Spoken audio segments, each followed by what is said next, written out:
Let's do that. All right. Hey, hey. I'm so excited that I see people from all over the world. I'm super, super excited to have you all here.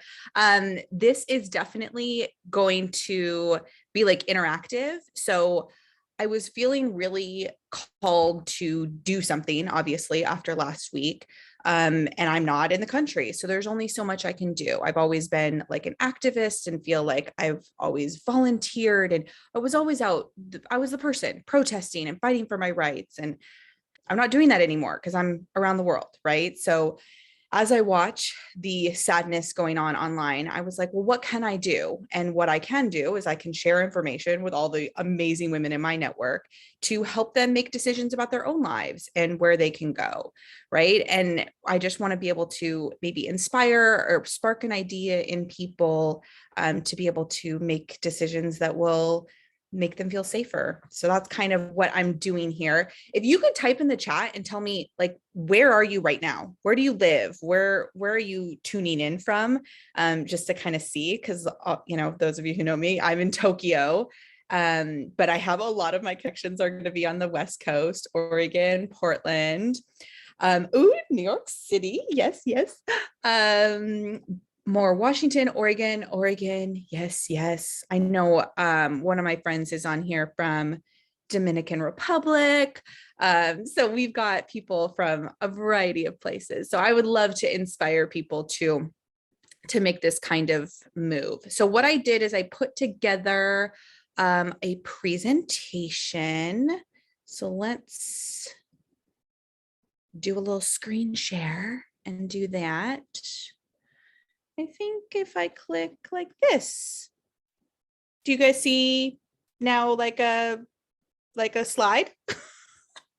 Yeah, give me a thumbs up if you see a slide. Okay, got it. You see a slide. Perfect. Happy about that. I just never know what other people can see once I do certain things. Okay, so today we are going to talk about becoming a nomad or an expat. One of the problems with something like this is there's no one size fits all solution, right? Like I can't tell you, here's the perfect plan. And it would be impossible to create some like, easy to digest e-course where you're like, this is the exact place I should go and everything will work out, right? Everything is totally unique. And I do not intend on starting some consulting one-on-one business. I am just here to share the ideas and the trials and tribulations of how I got to be an international nomad. And you can see how that fits into your life and how you might be able to follow suit. Okay. And my goal in sharing this information is just to help more people live their best life. Right. So who wants to like make at least a tentative plan to move out of the United States? Yeah. Are we like, let's start writing something up. Okay, cool. So that's really what I'm trying to help people do is at least be willing to like write down that plan and start down the process of becoming a nomad. Okay. And to do that, I want to share some of my own story. Let's see if I can progress the slide. Slide number 2. Are you seeing slide number 2? Yeah. Okay. So I'll share just a little bit of my story because to be perfectly honest, my story started before I even knew what a nomad or an expat was. And little things just sort of happened to get me to where I am. But the thing is, now that I know what a nomad or an expat is, I could have condensed that process had I known where I was going with the things that were happening in my life, because I was just sort of fumbling around, right? So this story kind of starts like 5 years ago, and I'll tell it in a quick manner. But 5 years ago, if you do know me, you know that I've had a lot of success in an industry that not a lot of people have success in. And so I felt like really happy with where I was with my career, right? And I was feeling successful and like I was doing the right things. And I was able to buy the white picket fence and the electric vehicle and send my kids to private school. And I was feeling good, like on top of stuff, right? Like the American dream. And I went to a conference where I was talking to other high power women about what our next goals were. Cause I kind of was feeling like, I don't know what to do next now that I have all the things. Right. And so once I had all those things and I listened to all these women's goals, I realized that a big chunk of what people's goals are just to level up to like the fancier car and the bigger house. And that's like it. And my kids were young. They were like, 3 and 5. And I was like, that cannot be it until my kids are graduated from high school. That sounds horrible. I could not get passionate or excited about just like getting a bigger house. It just like was not something that was inspiring me to do anything. So I was really feeling like stuck, midlife crisis-ish, like not knowing what to do. And then a series of events sort of unfolded really quickly where it led me on this path. One of the things was the minimalism documentary came out. If you've ever seen that on Netflix, it's called Minimalism, something about the important things. Okay, so I watched that. And then there was one morning where my youngest daughter wanted to bring her doll to school. And I searched frantically through the house and I couldn't find her doll. And after, a chaos morning, I finally found her doll on the kitchen counter, which was so buried by other piles of crap that I like just broke down crying. Like I couldn't find the stupid freaking doll that was very important to my daughter because of all my junk. So that led me to minimalism, which was like a 2-year process, right? So I started purging stuff, started thinking about experiences over things. And then once our house was clean enough, once I had purged all the stuff, we started to do these crazy vacations where we would take the girls to Russia and Switzerland and France all on one big vacation. And we would rent out our house on Airbnb for 2 weeks while we went away. That was like a key sort of thing that happened in our life. We started renting out our house for these short periods of time while we would go to Mexico or what have you. We would just rent it out and we would hightail it out of there for vacations. And that paid for our vacations. So we would make, $5,000 to $7,000 over a couple week period, and that would pay for us to travel. And it really made us think like, this is awesome. We're taking our kids to a lot of places. And now they've been to, 11 countries because we were able to just start moving around, right? Then we had some good fortune that my husband's work was remote. I was in network marketing, which can be done anywhere. So we kind of pieced together. We didn't have some magic, oh, we make 6 figures in this one thing and we don't have to do anything else, right? We don't own a $1 billion company. We pieced together our income through these variety of sources in order to make the lifestyle work.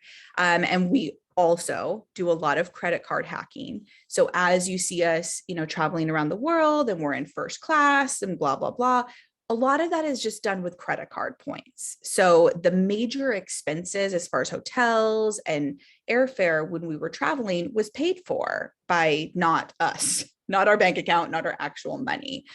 So as we did that, then what happened? COVID, the thing that we never said at all before 2 years ago. And then all of a sudden we've probably said like a bajillion times. COVID happened. And what I realized with COVID is that I earned time back because I didn't have to drive the kids to school anymore. Maybe a lot of you didn't have to commute anymore. So I realized that I had been giving away time every single day in ways that I was not happy with, right? So I earned that time back. And then this, again, it's just a series of weird events. There was wildfires in Oregon where we couldn't breathe, right, during COVID. And so we decided to go to a resort in Arizona. And while we were at the resort in Arizona, they started introducing these things called COVID welcome visas, where a lot of countries were like, hey, we've got COVID, but you could come live here for a year and hang out in our country and work remotely. And that was not something I'd ever heard of, but all of a sudden Facebook exploded with this idea of getting a visa to live in a country. And I thought to myself, well, that sounds amazing, right? And one of the big ones was a country called Barbados, which I had never been to. Honestly, I mean, maybe other than a sitcom reference, I probably hadn't even really heard of it.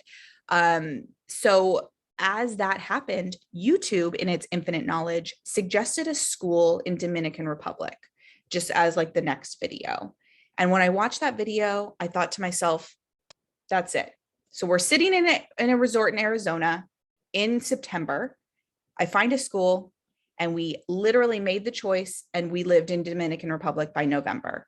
So in 2 months, we went from like idea to execution very, very quickly.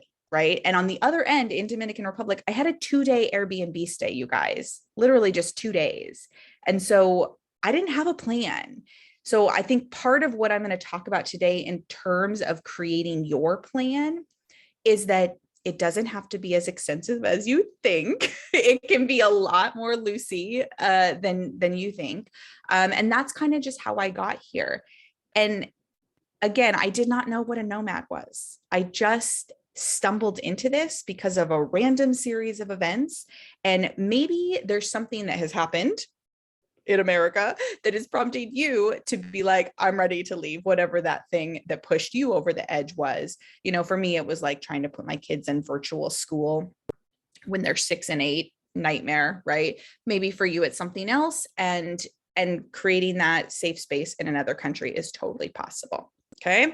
So then I've got a sort of a quick itinerary for what we're going to talk about today. We're going to talk about some definitions so you know what the hell I'm talking about. We're going to talk about expectations. And this is a big one because it's expectations that you have for yourself and then also that your community has for you. We're going to talk about short-term and long-term goals because where you can go in the short term versus where you can go in the long term on this journey, if you will, are very, very different things. We're going to talk about, we're going to talk about, I can't even read this slide because it's on a different thing. Actually making your plan. Okay. We're going to talk about that. And then we're going to talk about going from making your plan to actually taking action. And then we're going to do some question and answer. Okay. So pretty simple itinerary today. All right. Definitions. Part of why I wanted to go over definitions is because I don't want to assume, just like I didn't know what any of this stuff was. I think that a lot of people that are considering this idea don't know what these terms mean. And these are not like dictionary definitions. I took parts of like the dictionary definition, but also just like, what does that term acceptably mean like in the community, right? So the first one is nomad. A nomad is someone just in general that's going to move around more often, right? They might be like spending a month in Mexico and then a month in Spain and then a month in Thailand. They're going to move around on a more frequent basis, right? So that's like a nomadic lifestyle. It said seasonally in the dictionary, but like we're not farmers. So that's like not really how it goes in this community, but it just means that you're more likely to just be going from tourist visa to tourist visa because you're moving around, like basically when you can no longer be in a country because there's limits to how long you can stay in a country. Then there's this term that I honestly don't even know if it's a real term, but this is what I refer to myself as, which is a slow mad. And a slow mad is like a semi-long term nomad where my best case scenario is that I will have the kids in school like 1 year at some place. I would get, a long-term 1-year lease. I'm going to kind of park it for a while. In the last country, it was a fully furnished rental. In this country, I had to purchase my own furniture, but it's a slower pace of that nomad thing. But I do have a next step. Like I do want to go somewhere next. It's not like I'm going to call Japan home forever, right? So it is a slower pace. Okay. So I call myself a slow mad. And then there is an expat. So an expat is someone who's going to get legal rights to live somewhere outside of their country of origin. That's like a longer term, like I'm staying here, like potentially wanting to get citizenship, although that's not required.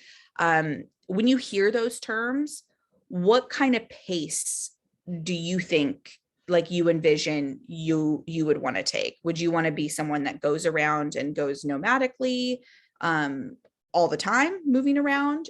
Would you want to be more slow mad, like maybe every 1, 2, 3-ish years move to a new country? Or are you like, I have a country in mind, I want to park it and be an expat in XYZ country? Expat. Okay. Cassie says slow mad too. Expat or slow mad. If you didn't have kids, you'd be a nomad. Interesting. Expat moving every few years, Nomad expat. Okay, cool. Variety of answers. And you can change in the middle. That's the beautiful thing. As you like learn about your travel style and learn about what makes you happy in each place, you can definitely change. But that's just something to think about, that there is these different paces of life that you might want to go on to. Okay. Then let's talk about just the sort of legal terms of moving abroad, because there's this sentiment, like, I know you've heard this in America. Well, if you don't like it, get out. It's like, it's a lot easier said than done, right? So right now, if you are in America, which, most of you are, except for my friend in Dominican Republic, who's Canadian, you have a passport, or you have the legal right to get a passport in America, right? Even if you don't have one yet. So your passport is where you can get citizenship, right? But like sort of the lowest threshold is a visa. So a visa is basically an approval in your existing passport to go to a country for a specified period of time. Here's a really easy example. If you want to go to Mexico, you actually don't have to go to an embassy or a consulate or anything to get approval to go to Mexico, right? It's called visa on arrival. So you can take your US passport, you can go to Mexico, and you do get a visa, but on arrival, right? It's basically approved if you have the American passport. There's other countries like Russia, for example, where in order to enter Russia, you have to go to a consulate and get a visa put into your existing passport that allows you to go land in that country, right? So that's basically how a visa works. It's paperwork within your existing passport that allows you to travel to an existing country. And every country has treaties with every other country about how long that visa is allowed for. Like some of them are as little as 1 week, and then some of them are like 90 days. I think there's a few that might be 6 months, but in general, like a really common one is either 1 month or 3 months. So that's why nomads will commonly stay places for 1 month or 3 months, depending on the US treaty with whatever country, how long they're allowed to stay there based on their visa, right? Then sort of the next threshold is going to be residency. So residency is the physical location that you have been given permission to live. And it's typically where you pay taxes. I say typically where you pay taxes because the United States is the only developed country that does require that you pay taxes based on citizenship, not based on residence. So even though I'm here in Japan, I will be paying US taxes. And even when I was in Dominican Republic, I pay US taxes because it's based on citizenship. The only way to prevent yourself from having to pay those taxes is by spending 330 days per year outside of the United States. And then you're able to take a deduction about up to $250,000, I believe. But I have not had the good fortune to stay outside of the United States for more than 330 days. There's always been, too many business trips or too many, tragedies in the family that I've had to come back. But that's just something to keep in mind, that you can get a deduction if you do stay out of the United States for 330 days, but otherwise it is based on citizenship that you pay your taxes. Yes, Nikki, it does mean that I pay taxes in the country that I live in, and in the United States. I know a lot of people think that there's like no such thing as double taxation, but actually what the double taxation means is whichever country basically has higher taxes, you pay that amount. And the first country can claim up to the amount that they want, and then you pay the difference to the other country. So you would actually, technically be paying taxes to both countries. And in this case, Japan's taxes are quite high for the income level that we're at. I think it's about 52%. So I would pay the American taxes, which I am required to pay, and then the difference to Japan in order to be in compliance. Then the highest threshold beyond residency is going to be citizenship. So citizenship is, the legal status to get a passport in that given country. And then you would also be getting other privileges. Typically that privilege would be to vote, right? So if you're getting citizenship in another country, you have just more rights and privileges than a resident. Okay. So like, I do not have citizenship here in this country. I cannot vote. I just have the residency. So there's just these different thresholds of what you might want to obtain. I was really obsessed with going somewhere that would give me citizenship in the beginning, but turns out having a visa and residency is acceptable in my scenario. But it's just something to think about. How often do you want to deal with the mountain of paperwork? How accepted do you want to be in the community? Things like that. So those are the definitions of, how to move out of the country if you so wish. Okay. Then we're going to talk about expectations. This is, I think, the biggest thing because, I could give you all the information in the world about moving out of the country, but really it's just a mental thing, right? It really has to do with how accepting you are of the idea. Because if you really want to move out of the country, you will find a way, right? So I want to talk really quickly about uncovering what it is that you want, and helping you to feel really confident in your decision so that you're likely to, Natalie says mindset is everything. Absolutely. When you are more confident in your decision, you are more likely to charge through when things are difficult and find the answer to the things that you don't know the answer to, right? So here's what I like to talk about when I talk about what it is that you actually want. There are 3 levels of what it is that you actually want, okay? And the first level is the thing that you tell other people that you want. Okay. So you might tell other people, oh, we'd really love to move to this adjoining neighborhood because it's got a better school. Or you might tell people, gosh, I've really been looking at that new Land Rover. I'd love to buy that new Land Rover. Or you might tell people, oh my gosh, yeah, Mexico looks so good for spring break. It'd be great to go to Mexico, right? So these are the things that you would tell people that you want. All right. That's level 1. Level 2 are the things that you want that you only think about because they seem a little bit crazy. Oh, I'd love to take the entire summer and backpack through Europe.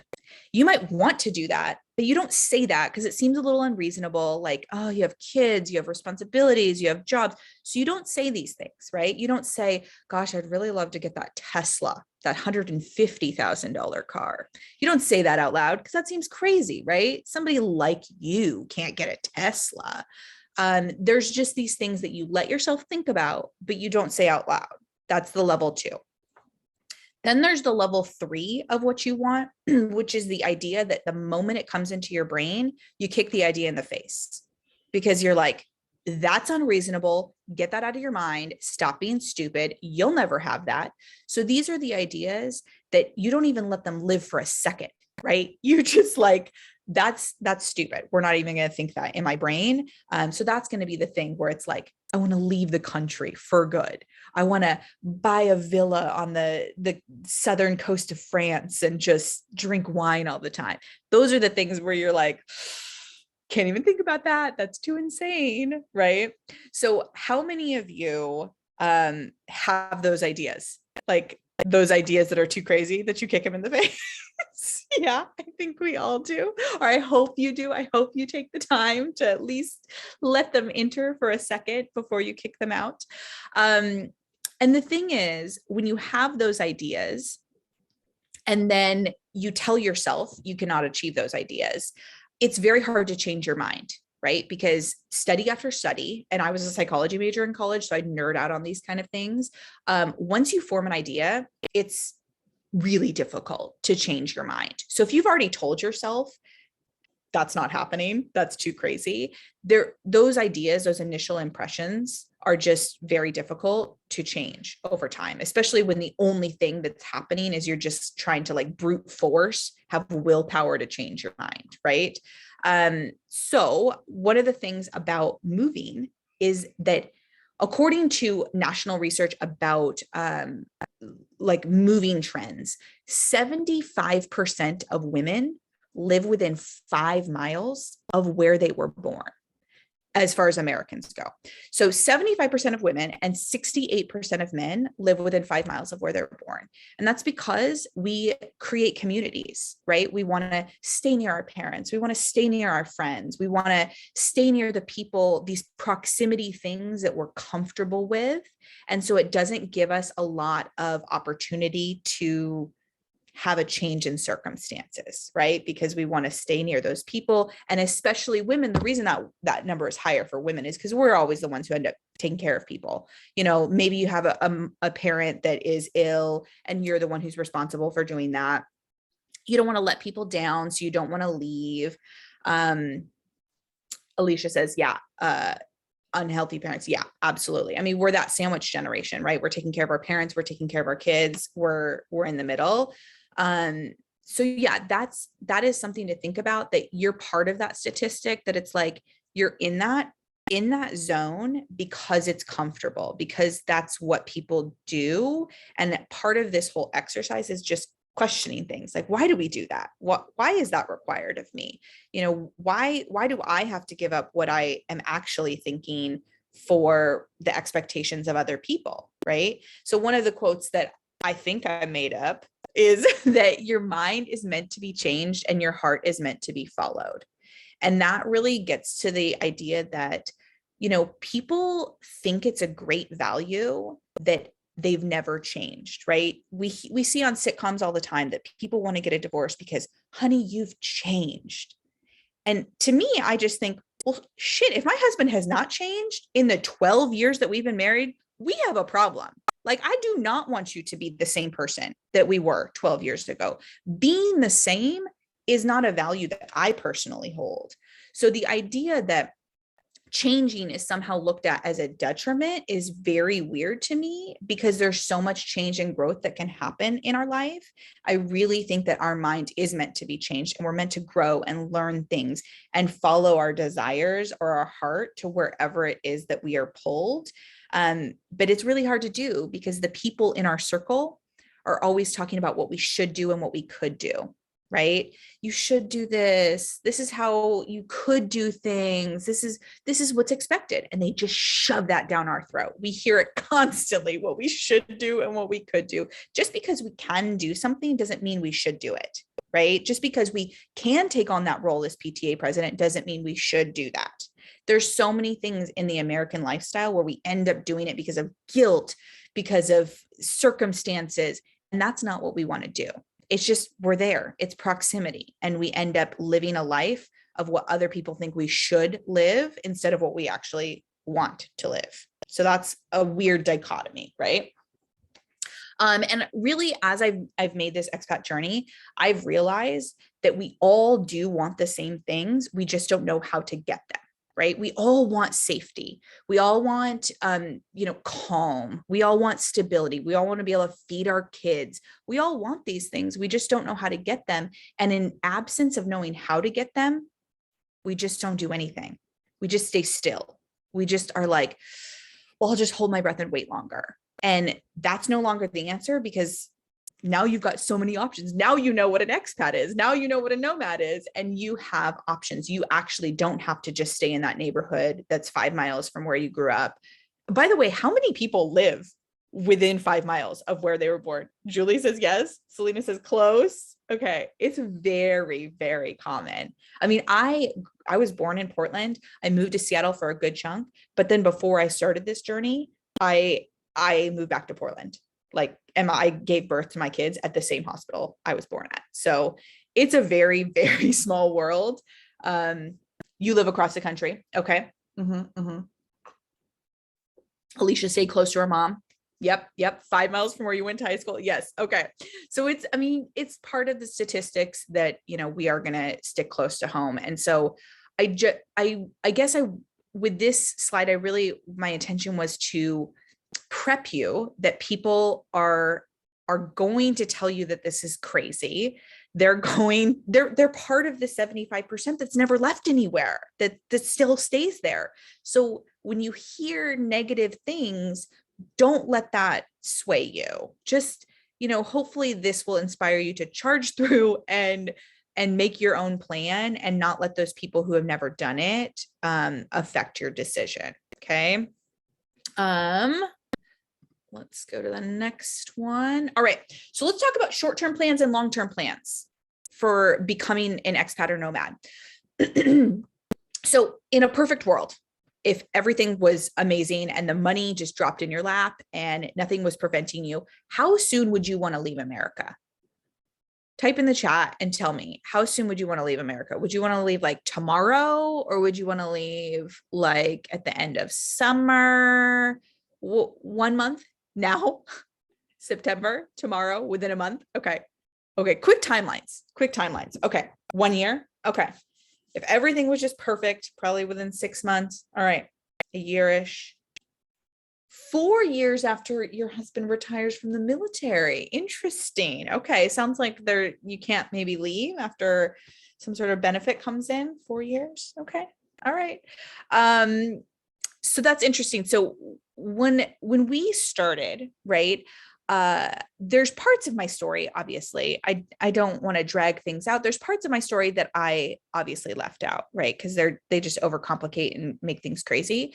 But in the middle of the story I told earlier, I had decided I wanted to hopefully move to Europe someday. It was just very vague. Someday I wanted to. So I was like looking for jobs for my husband in Europe. And it turns out, in order to get a job in Europe, you have to prove that you are more qualified than every single EU citizen in the entire European Union. So in order to get sponsored to get a job there was an incredibly high threshold. Okay. So in my internet searching, I stumbled upon this random Reddit thread, and I don't know exactly what happened, if I read something or if I commented, but somebody said, yes, you would be much better off looking for a heritage citizenship than trying to get a work visa. And I was like, what is this heritage citizenship that you speak of? So I learned that a lot of European Union countries are able to give passports based on your bloodline, your ancestry, right? So I did a little internet sleuthing and did my genealogy and figured out that I did have a path to the European Union, where my father's grandparents were born in an area that is currently Romania, and that would entitle us to a Romanian passport. So, COVID started March 13th. That's when our kids were no longer allowed to go to school. And on March 5th, just slightly before the COVID shutdown, I'd actually gone to Los Angeles to apply for Romanian citizenship, which is still in process over 2 years later. So this is a long-term plan. So there's a lot of ways in which I had these ideas, but I was just sort of letting the process take place. But that's why there are short-term plans that can fill the gaps. So I want to talk about why you might have a short-term plan at the same time that you would have a long-term plan. Yes, Cassie, I just read that comment. Absolutely. I mean, America with the whole, like, for an entry-level job, you need to have a decade of experience is honestly silly, right? It's insane. Like, some of the times you're just like, but you pay me like what you would pay a burger flipper. Like, why would I have that much experience if you're not going to pay me enough? So I totally get that. The cost applying for citizenship, for example, obviously there's a lot of countries. So I'll just say for that one, I think the cost was zero for actually applying at the consulate, but I did hire a lawyer because it was very complicated in terms of, once I got the records, I had to have them translated from Hungarian, because when they were born, it was actually Hungary. I had to have them translated from Hungarian to Romanian, which obviously is a very weird translation to have. So I hired a lawyer in Romania to get that translated and actually file the paperwork, because their website was not very like Google Translate friendly. So I did pay maybe $2,000 over the process of obtaining those records and getting them translated for that. But actually applying for it was only the cost of us going to Los Angeles, which is where the consulate was, right? Vanessa, we are going to talk about that kind of thing in a little bit. I don't know if I know the exact answer, but we will talk about that. So let's talk about our short-term plans. Okay. I am not an expert on all 195 to 237 countries, depending on who you're talking to and how many countries you believe there are. I'm not an expert on all those countries, right? So I know the countries that I've been to. I'm comfortable with the rules that I've followed. But I will say, like, I just had a friend move here to Japan last week, and her process was so different than my process because it's bureaucracy and whoever's at the counter gets to make some stupid effing rule that's not even a rule. And I just want to warn you that whatever you decide to do, you could read 7,000 internet articles on the exact process to enter whatever country you so desire. And you will go to that counter and you will get a different answer. And you're going to be like, no, but this blogger said this. That's going to happen. I just want to warn you, fair warning, that it is totally up to the whim of random hourly wage people that are working at consulates and at embassies, what it is that will be ultimately your entry requirements. So just be prepared for that, and have backup plans and contingency plans and be overly prepared. So short-term plans, where can you go? All right. A lot of you said you want to leave like tomorrow, right? Or within a very short period of time, a week. What the things that you can think about where can you go get on a plane is, if you are fortunate enough to have other active citizenships, maybe you were born in another country, so you already have another passport, but you've never used it. Other active citizenships are very helpful. So have that as one of your plans. Then you can go on to the Secretary of State website and search different countries and find out the authorized visa length for an American passport. So you don't have to enter as a resident. You can enter as a tourist and stay the duration of whatever the tourist visa is, the 30 days, the 60 days, the 90 days. So check out the authorized visa length. One of the things that I really love to do as I'm thinking about travel is just go to Google Flights and see where's cheap to fly. You can actually type in on Skyscanner, you can type in your home airport. So I saw, my friends in New York. If you're in New York, you can type in New York as your starting airport and then worldwide as your destination point. And then it will give you like, where's the cheapest flights. That's something that I will do when I'm really looking for vacations or something. So you can then say, okay, well, it's really cheap right now to fly to Croatia. How long is the visa length for entering Croatia for Americans? Or it's really cheap to fly to India. How long can I stay in India? So you can look at it from that perspective. What's the cheapest? And then how long am I able to stay? That's the current visa length.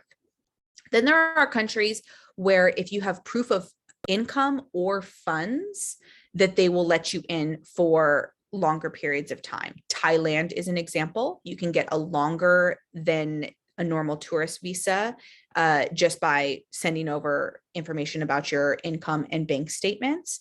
So having proof of income and funds, and you would be surprised it's not as high as you might think, because obviously Thailand is still a developing country. So the cost is much lower. So their acceptable income rate for like an entire family is much lower than if you were trying to enter the US to prove funds, right? So that's another way of like figuring out where you can go. If you have a certain amount of income, like let's say you have some money sitting in the bank, or you know that you have consistent income for an entire year, you can use that proof of income to enter certain countries. And then the last one, which I will say with great hesitation, because I know this will make people uncomfortable, is looking at non-criminalized overstays. And so what that means is in Dominican Republic, you can enter as an American for 30 days. But it is very common to be what they call a snowbird down there in Dominican Republic, where people will enter for 3 to 6 months and just stay at their vacation home, right? In doing that, they never made a process for you to like inform them of that ahead of time. So instead, what happens is if you stay over your 30 days, once you do eventually exit, let's say after 6 weeks or 8 weeks, you do pay a fine at the airport as you process through immigration in order to exit. The reason I call it non-criminalized is because that fine is like a monetary penalty, which is quite low. Um, it's not criminalized, and they don't prevent you from re-entering.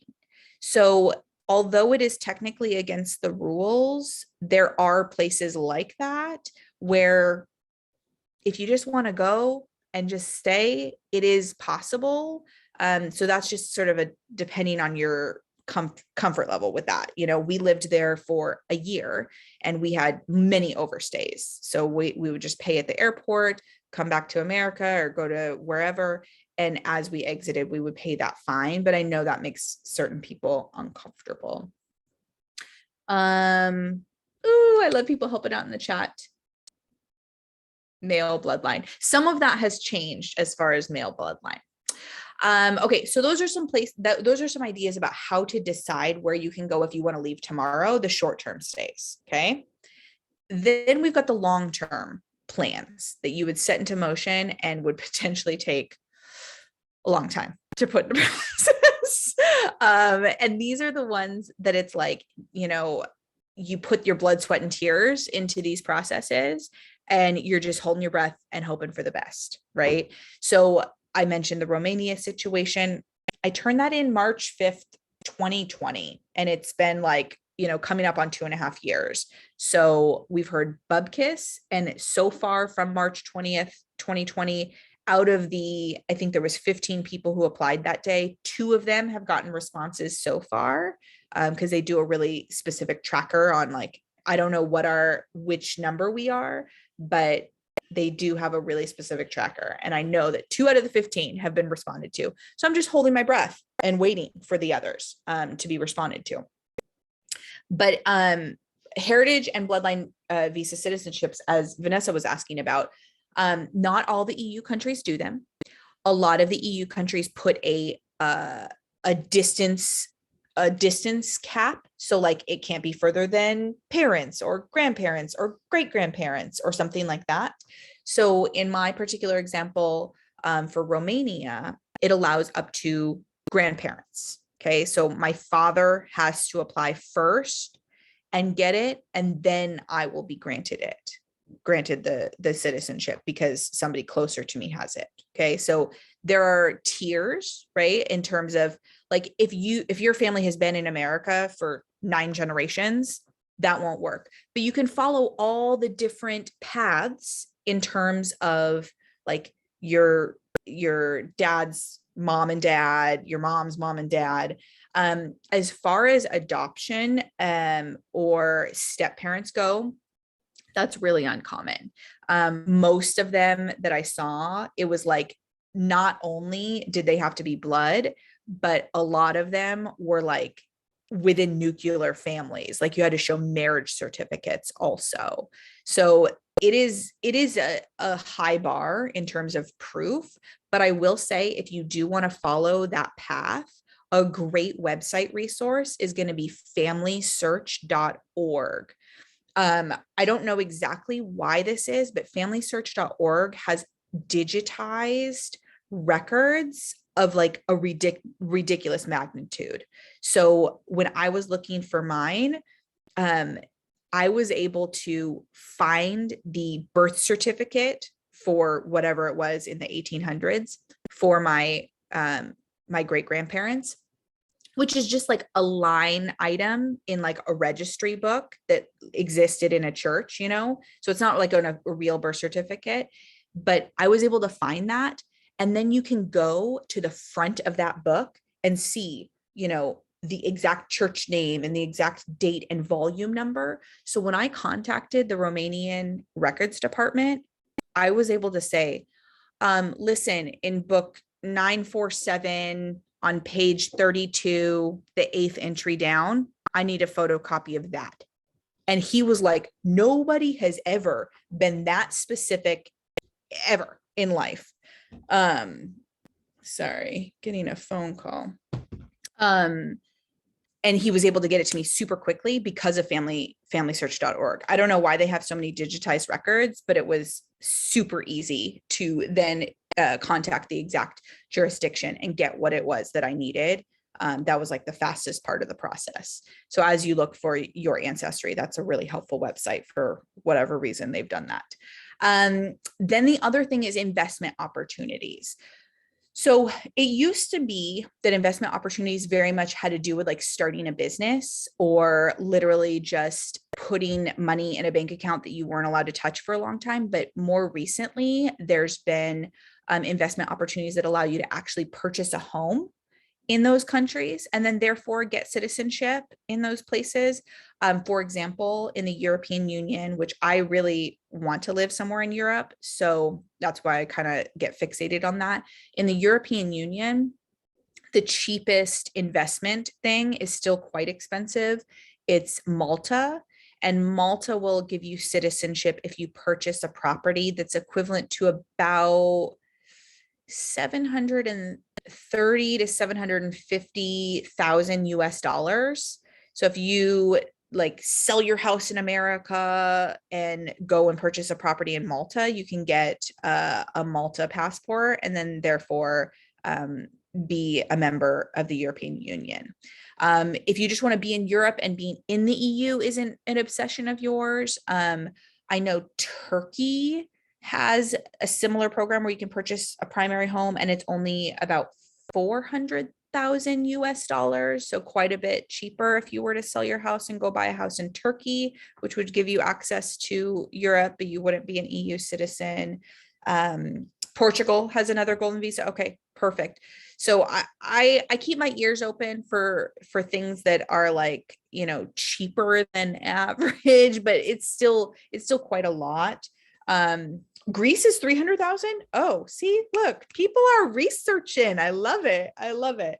So investment visas are definitely a way to go if you're thinking, purchasing a house and staying, like a lot of you said, you do want to be an expat and you have a country in mind. That's a great opportunity to, purchase a primary house and have that be an investment and get a passport in return. Okay. And then the other one to think about is education entry. So even if you've already graduated college, let's say you want to go on to a master's degree, or let's say your child is getting to be college age. Most of the visas will allow whoever's getting the visa to get parental, like their parents come also. So maybe your children can go to college in one of these places. So think about that education entry, and like here in Japan, education entry doesn't even have to be for higher education. You can come in on a language program and join a language school without even like a degree certificate on the other end of that schooling, but it would give you the visa permission to enter, which is a lot cheaper than like an upper university, just a language school. So consider that as an option, but obviously that will be paperwork and that there will be costs involved in that. And then the one that I sort of put last is the employment sponsorships, because for real, it's tough. It is tough out there getting employment sponsorships. If you have a very specialized skill, then good on you, and you're able to potentially get an employment sponsorship in a country. The other thing that you can consider is you can look at shortage lists. So a shortage list is a list that each individual country will put out where it is professions that they will sponsor visas for in an expedited fashion for things that they are in need of. So when you look at some of the European shortage lists, you're going to see things like healthcare workers. You're going to see things like musicians or, artists, things like that. They will sponsor visas for. Usually you do have to provide like financials on top of that. But I've even seen things like line cook and like those kinds of jobs. You definitely want to consider, what kind of pay will you be getting? And, do you have something to subsidize that in order to live in those countries? If you're joining something that's going to be lower pay like that on a shortage list, but it's definitely an option to get your foot in the door so that you have legal status to go there. So shortage lists are a really common thing that you can look into for potential employment sponsorships. All right. Ever do a class on living in Japan? Yeah, I think, Erin, I really appreciate the question. I I really toyed with how much of this to make about me versus general things that I've learned, because I will say that we are extremely fortunate in so many ways, that I think it almost makes my story not as typical. And like, like when we moved here, we had to pay an exorbitant fee to rent our place, for example. We had to pay a year in advance, and most people just don't have the ability to do things like that. So I hesitate to like talk about one particular country and like pitch it or like do too much of my own experience, because it's like, who really can afford to do this kind of weird shit? So I familysearch.org. That's the right website, right? Yeah, familysearch.org. You guys got it.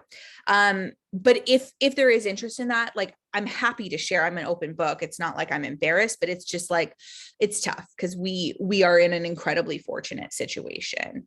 Okay, so now let's talk about your plan. Now you're inspired, you're like revved up, you're ready, and you're thinking about it. Have you guys been thinking about this enough to the point where you have countries that you want to go to, like that you have something in mind? I see nodding. Okay, tell me where it is that you're thinking you would like to go. Canada. Okay, yes, our upstairs neighbor. Mm-hmm.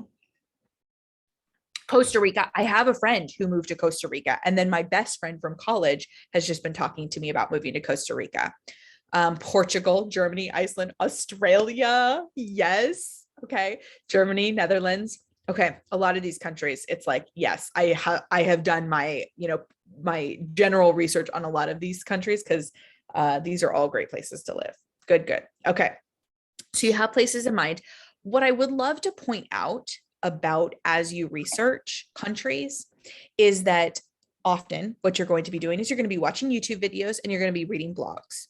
And I will say from my own personal experience, I've lived in Dominican Republic, I've lived in Japan, we had extended stays in Egypt and in Thailand, and YouTube videos and bloggers, I hesitate to say they're always wrong, but they very much sensationalize like stereotypes in different aspects and make things scarier and weirder than they need to be, right? So for example, here in Japan, people talk a lot about how hard it is to throw away their garbage.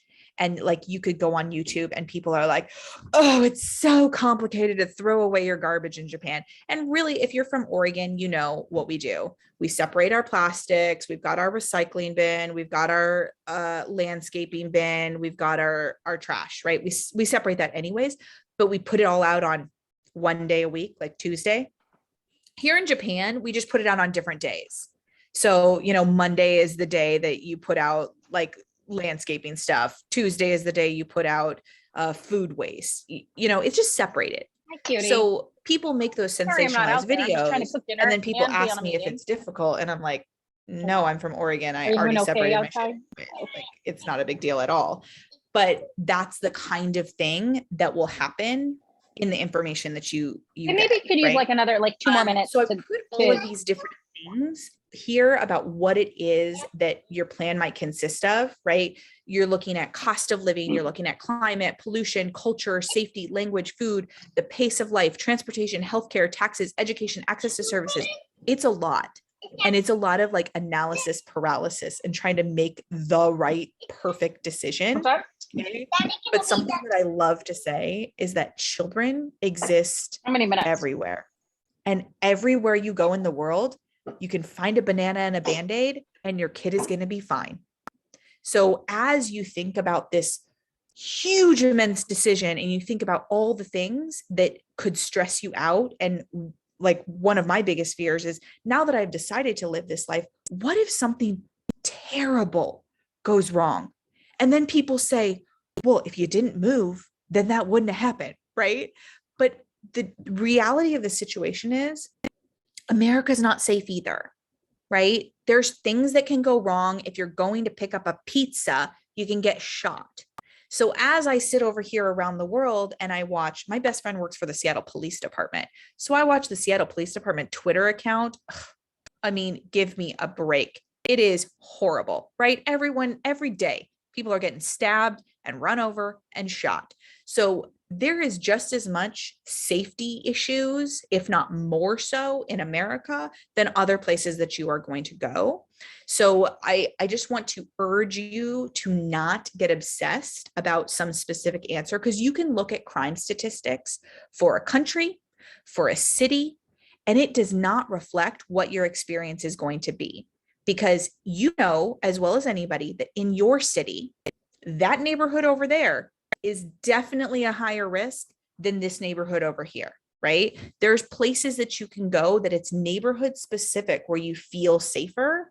And that might just be a false sense of security. But just keep that in mind, that you get to a place and then you walk around, and how you experience that city is different than what the crime statistics are going to say, right? That crime statistic is going to include the people that get beat up at 2:30 a.m. in downtown at the bar.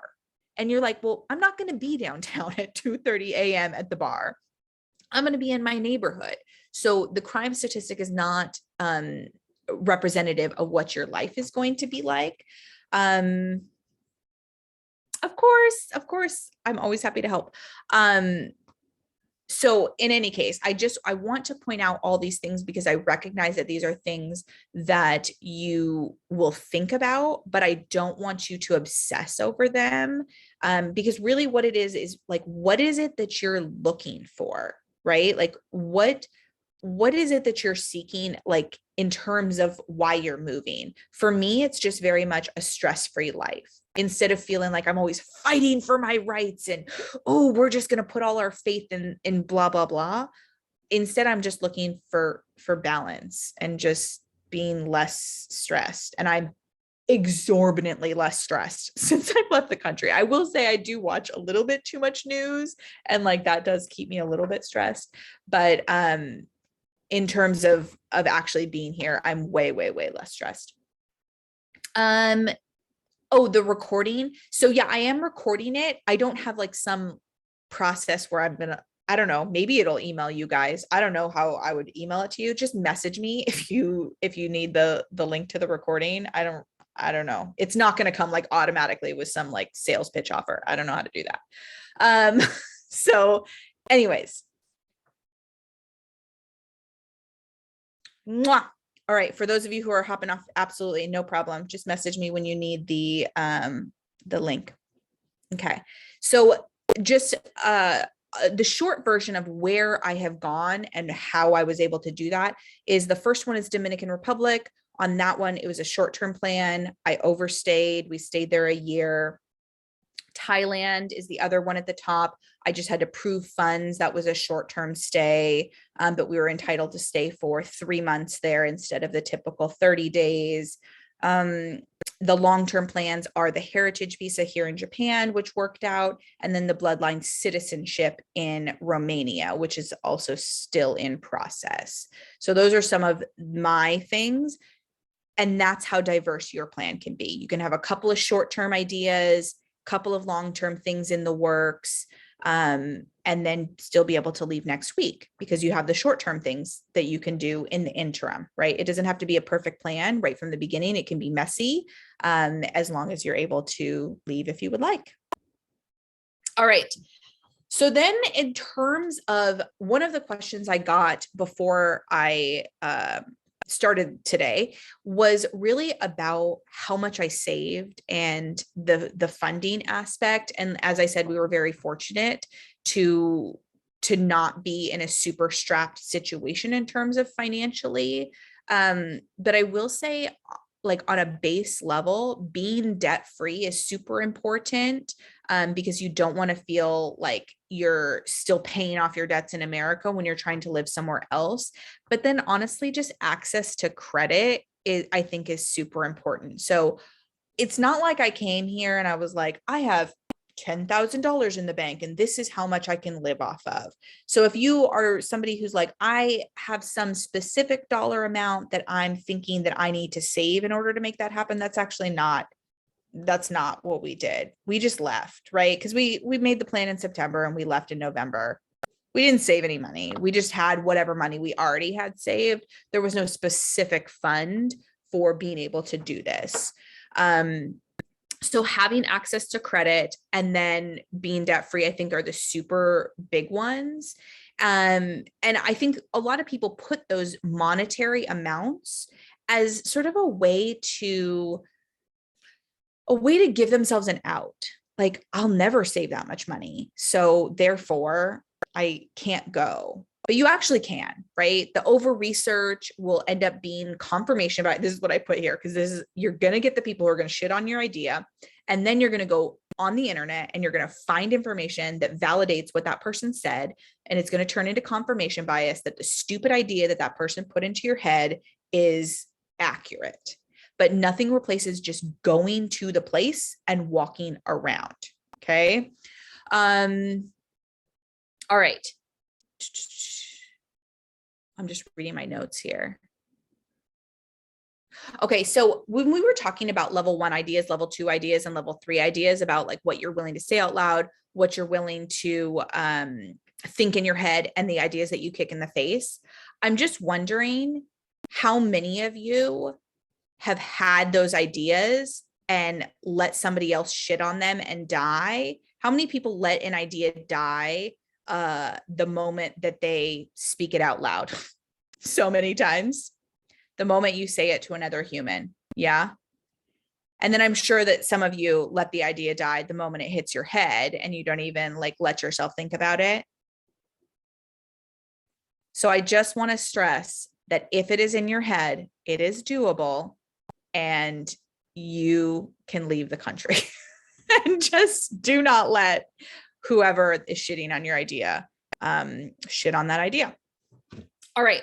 So I want to end today. We're going to do some question and answer, but I want to give you this sentiment that, you know, when I was living in America, I definitely felt like I was always fighting.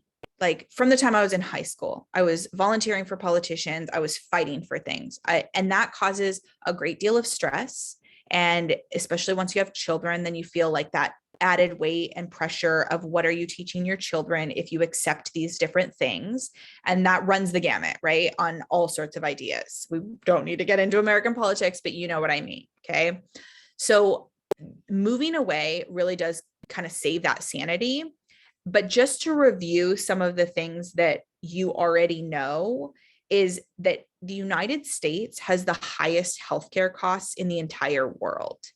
So many times, you know, I've been in network marketing. A lot of people tell me that they can't join my network marketing business because they have to stay at a job because of the healthcare, right? People use healthcare to stay in circumstances that they don't want all the time. As an expat, I do have insurance through an outside provider that I pay for out of pocket. It's a United Kingdom company. It's called Cigna Global, if anyone is curious. Okay, so Cigna Global. And when I had that in Dominican Republic, there was a certain monthly fee or what have you. When I moved to Thailand, I had to up the plan to some sort of something where they would air flight me if something happened in Thailand. That was required by the Thailand government. And then when I moved here to Japan, I got to lower my plan and take off that air flight thing. So depending on the country that you're in, the price fluctuates. But for my entire family, it's always been less than $600 per month. Right now, I believe we're at $494-ish. I think that's my monthly premium. So for a family of 4, we have normal insurance on a global basis. So when people say that they are staying in a situation that they don't love because of healthcare, it kills me, because I'm like, this is not a cost that should overwhelm you. In other places, when we had to go to the doctor in Dominican Republic, it cost $20. A dental visit was like $18. No one we didn't use insurance. We just went and paid. And it was $18 for a teeth cleaning. Like, it is not the prices that you have in your head. Other countries don't even know what you're talking about when you talk about a copay and an out-of-pocket maximum and a monthly premium. All these things are just made up terms in the United States. So do not get confused with what you think you know and what's true around the world. The healthcare costs are ridiculous in America. I mean, America is 34th in infant mortality. And that's relevant, obviously, to the most recent thing that happened last week in the United States, 34th in infant mortality. And we're supposedly the best country on earth. I mean, give me a break. Life expectancy in the United States is 46th out of 195 countries. That is the life expectancy. Like the health problems in America are vast, right? And it doesn't stop there. They have the highest number of incarcerated persons, like people in jail per capita of anywhere in the world. I think you knew that. I mean, these are all things that you know, but when you add them together, it's like, yeah, why do I stay here? When we look at like the education system, we're more than halfway down the list on math literacy. We're more than a third of the way down the list on reading literacy out of the entire world. I mean, we are nowhere near the top on these education benchmarks. And the values that you want to teach your kids, they can be taught anywhere in the world. And you do not have to stay in the wacko country. And as we talked about before, I think there's a lot of sentiment. People, a lot of the questions I got had to do with children and the stability of their lives, and not wanting to leave friends and wanting to leave at certain benchmarks, like after a kid graduates a certain grade. And I will say that, this idea of stability in a wacko country where things are going terribly, terribly wrong. I mean, where is that stability really? Like, is there stability, or are you constantly stressed and annoyed? And are you constantly like fearing and feeling like you have to fight and all of that? Or can you find stability in an unknown country when you just kind of don't know what's happening next, but things are safe and reasonable, and people are generally nice, right? So you do not have to think that the stability of staying in the wacko place is equivalent to like not knowing what's next in terms of like, what do you do tomorrow, right? So I don't know, food for thought that America is not as great as the greatest place on earth that it's sold, right? And my kids would never have had this opportunity to travel to all these epic places. And I post these photos because everywhere we go now, we hire an Airbnb photographer for like $100 to take pictures of us at these, epic places, because it's like, this is the life we're deciding on. And, my kids would not have gotten to do these crazy things if we hadn't just said, screw this, we're leaving. It's happening. 2 months from now, we're leaving. Okay. And then here's my contact information if you have follow-up questions, because I do plan on creating some sort of content to help people go into minimalism, to help people with their travel hacking. And then I already have an e-course about how to turn your current house into an Airbnb. But I want to give this opportunity for questions. Where you can definitely unmute and ask your questions, or you can type them in the chat, either one. And I will do my best to answer them. But I really appreciate you guys hanging out with me today and talking about this, because more than anything, I think I want to show people what's possible. And it's always that borderline thing where I don't want to feel like I'm bragging, that I'm like over here living and doing this. I really hope that it's not bragging. It's like inspiring people to take action in their own lives, wherever in the world they might want to live. Because maybe you don't want to live here, but you want to live somewhere else. And there's such a big world to explore. And I really like, it just warms my heart when people are like, yeah, I'm thinking about going here. I want to help make that change. It makes me so happy. Okay, let me see. I'm going to rush through these comments really quick. Absolutely, Katie. I mean, creating adaptable kids, that's a skill in itself. As I've been trying to get my kids into school here, they want them to take placement tests. And I'm like, your placement test is not going to prove that they know how to convert currency. My kids know how to convert, American dollar into Thai baht. And it's not going to prove that they know how to order their favorite foods in 8 countries. It's not going to prove that they know how to, talk to a front desk clerk if there's a problem. Those kinds of skills are life skills that are not on the placement test. So I 100% agree. Those are skills that are vastly underrated and incredibly important as a human being to have, right? Your parents moved 40 times. Wow, that is a lot of moving. Yeah. Well, and the thing about homeschool nowadays with technology is, if people are not looking at the chat, she's talking about how she was homeschooled and she wished she had more interaction. The thing about nowadays is there's homeschool collectives where you can meet up for group activities, and there's all sorts of content. Like while we were in Egypt, really close to us, there was a homeschool collective that was getting together, a world schooling collective, they called it, where they were getting together to do group activities for 2 weeks. So you can find those kinds of things all over the world where like-minded people are coming together and creating those interactions for their kids. So a good way to figure out how to buy real estate in another country. One of the things that I think I didn't have an opportunity to mention is as you research a place to go, I think a huge problem is that the only information that you have is what bloggers and YouTubers tell you, and then what's widely available on the internet. Like if you're searching for an apartment rental or a job, for example, you see what's available on the main search websites.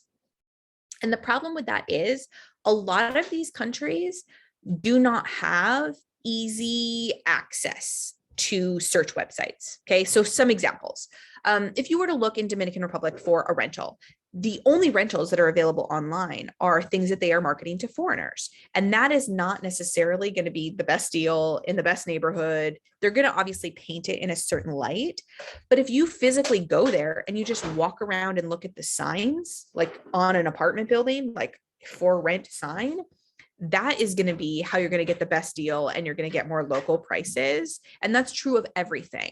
Websites are a lot of times not intended to be Google translated. So they'll put the other language on an image, so Google Translate doesn't pick up the translation. So I can't search for jobs for my husband in Japan because they don't have the ability to translate that.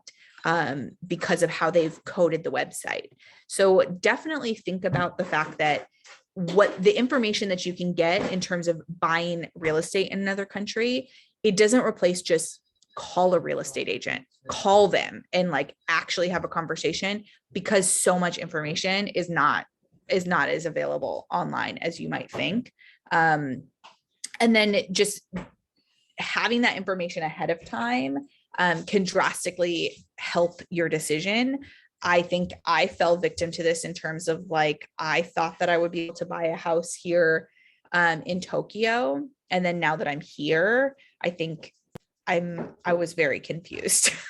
The real estate here is absolutely insane. And there's absolutely no way that I could afford to purchase a house in this neighborhood. The neighborhood that I live in, the houses are going for $3 to $4 million, and they are dumps. So definitely just be flexible, keep your perspective, I guess. And then, just be willing to move to different neighborhoods. Cause like I could afford to buy a house if I just didn't live in this neighborhood. I just fell in love with this neighborhood. So it's just tough. How easy is it to register your kids for school? The first school that we went to in Dominican Republic, incredibly easy. We just went and said to ourselves, if we like it, we'll enroll them. And if not, then we'll call this a fun vacation. We went and we loved them, so we enrolled them. Here in Japan, it's been tougher. They want to do, tests, entry tests and things like that. So it's a little bit more competitive and like who you are and what your position is with a company and things like that. So it's definitely more judgmental here, I would say. But I'm optimistic.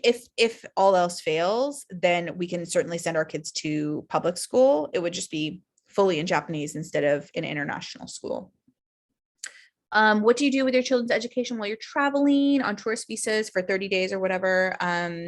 School, unschool, or just not worry about formal education? Yeah, I'd say we're loosey-goosey on that. We are very much like our kids are learning from experiences.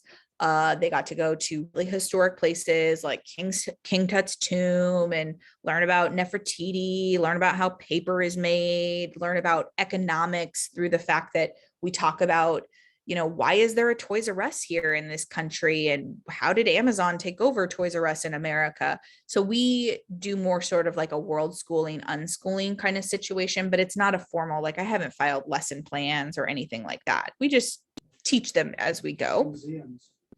Oh yeah, we do go to a lot of museums. Is Airbnb generally the way to go for most countries, short, medium stay housing? So we have used a lot of Airbnb, certainly because we rent out our personal home on Airbnb. But I would say that I've definitely gone a more local route. Where I have found an Airbnb and then I kind of research that building or something. So then I'll go onto Facebook groups and see that somebody bought something in that building, and then I'll just DM them.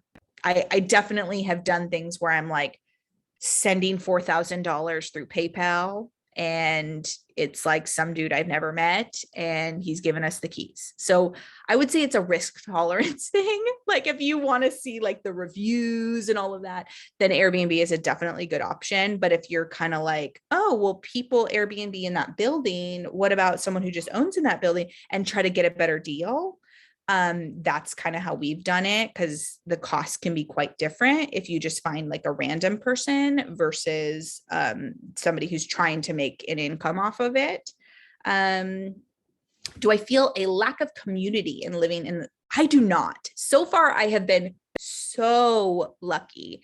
I think that as you become a nomad or an expat, we are people who seek out connections, right? And so as you find activities that you like, you just meet like-minded people. And whether that's through your kids' school or that's through activities that you're doing, like we found a rock climbing gym that we love here in Japan.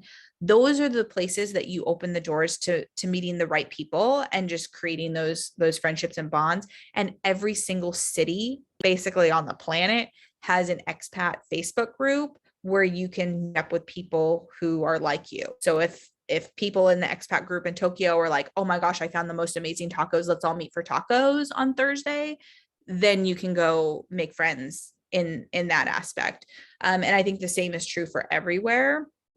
So I have not felt a lack of community as a nomad. I felt like people in general want more friends, and we've had really, really good luck. And to the point where we've made such good friends that we've met up with them in different places.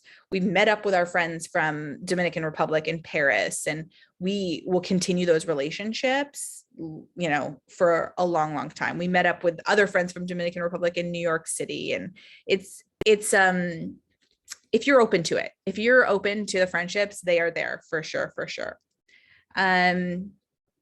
Yes, as Katie said, that's what I did. I had a 2-day Airbnb reservation when we landed, and then we just walked around and found a sign for another rental. Do you ever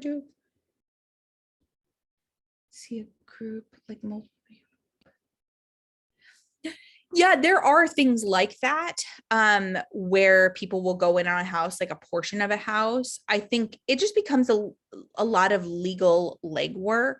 One of the things that I'm very interested in that, someday if I'm able to sort of push through and make it successful, I'm happy to share, is in a lot of the countries where there are declining populations, Italy and Japan are very much on that list. There's opportunities to purchase like abandoned houses in more rural areas, not somewhere like Naples, Italy, or Tokyo, Japan, but like out in the more rural areas. They're here in Japan, they're called Akia. And then in Italy, I know that they're relaunching. It used to be called the €1 house scheme. Now it's called the €2 house scheme. So there is opportunities to purchase very inexpensive real estate and then renovate those properties to make them livable. So if you're looking to buy a house, there is really low entry points, as opposed to sharing it with other people, because international contracts and things like that do get super, super complicated. So that's not something that I've done any research on in terms of buying a house with multiple people. I've really just been looking into the super inexpensive and then doing the renovations ourselves in order to get properties in different areas. Yes, currently, in order to make up our income, My husband is working his W-2 job for a United States based company and just working remotely. And then, I basically run our Airbnb and my network marketing business from abroad. So those three things are the crux of how we piece together our income. There are other opportunities in terms of like if you try to get a government job, but along with that employment sponsorship, I didn't put that on the graphic, but like getting a government job is also incredibly difficult and time consuming and like sort of more the least likely chance. But you can definitely try to find a United States based job in different countries. Like if in Dominican Republic, you wanted to live in the capital and work at the embassy, there's opportunities like that. Working at embassies and consulates around the world, or working at military installations as a civilian worker.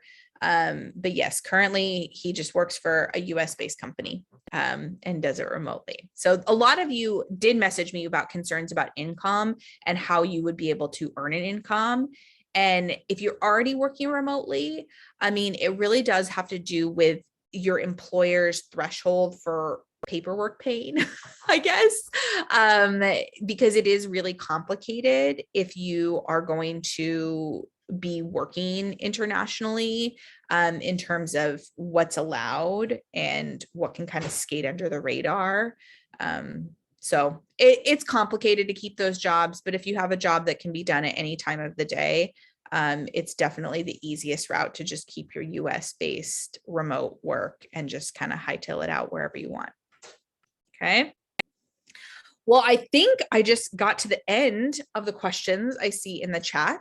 And again, I'm happy to share whatever interests you, just depending on what it is that you realize you have questions about after we hop off. I'm sure you'll go speak to some other human about this, and then you'll be like, oh my gosh, I have this other question now that they've pointed out this thing.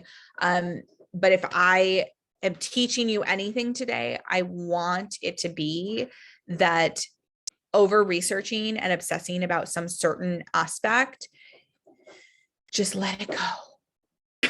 Just let it go and focus on, your ultimate goal, which is to leave the country and have a less stressful life. And I can't guarantee you it will be better once you leave. But for me, I mean, I don't think anything has changed my life as much as leaving the country. The only other thing is probably like having children, right? Like it changes your life, it changes your perspective. And I mean, it's the best thing I've ever done. I feel so much better. I feel lighter and I'm so happy living out of the country. And I want to drag as many of you out with me as possible. So feel free to share your journeys with me about what you're researching and what you're running into. And I'm happy to continue these chats because I just love it. I want to see everyone happy and all of that. So everyone have an amazing day, and yeah, be in touch. Bye everyone.